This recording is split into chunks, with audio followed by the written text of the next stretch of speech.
The first term of 2022 surprised us with unprecedented challenges brought about by the record-breaking Omicron cases.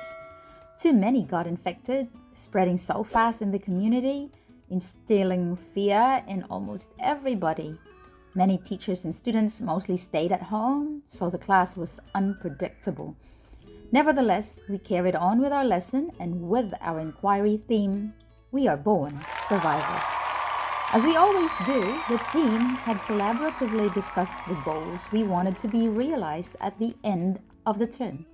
We all contributed texts and all other class activities that will lead to the students achieving their reading, writing, and math goals based on the NZ curriculum standard.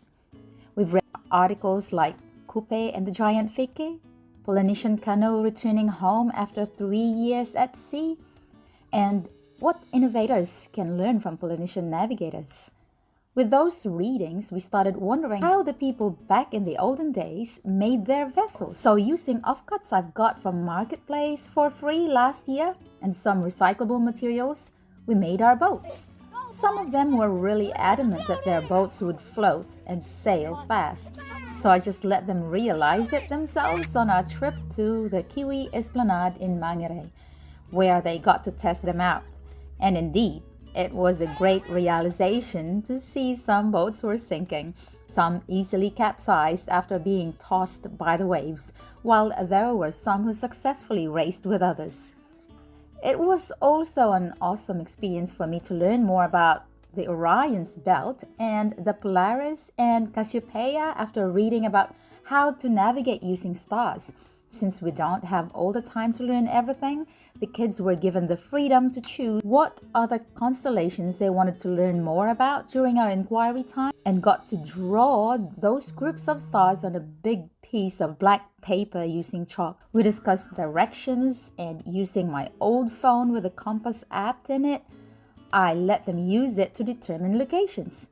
The kids were really interested to read articles about animals able to find their way without the use of an app or any equipment like a compass, such as the sea turtles that find the same spot on the beach where they were hatched to lay eggs, how bats' brains figure out directions, and even how godwits migrate to New Zealand.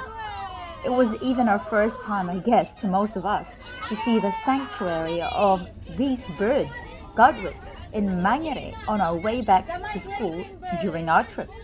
It was an unforgettable experience.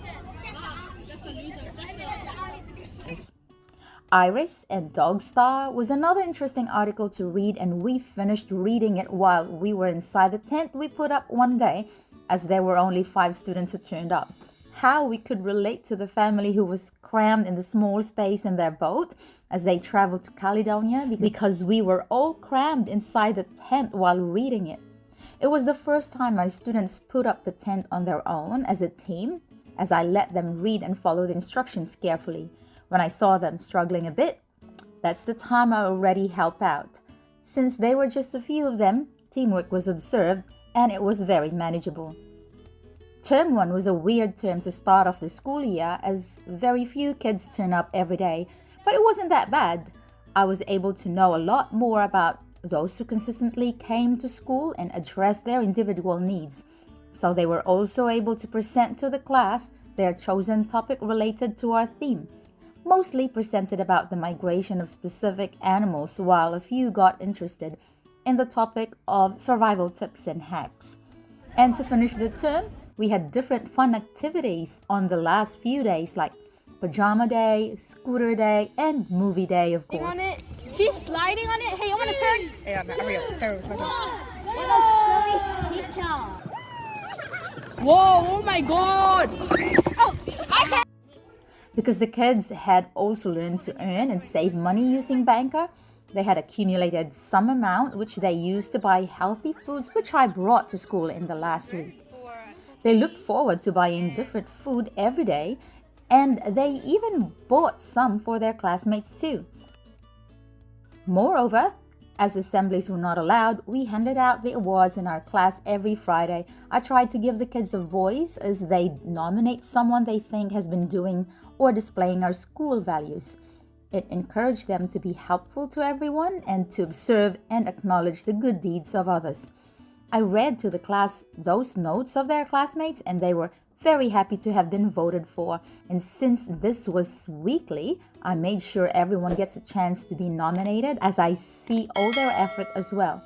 And students love that idea.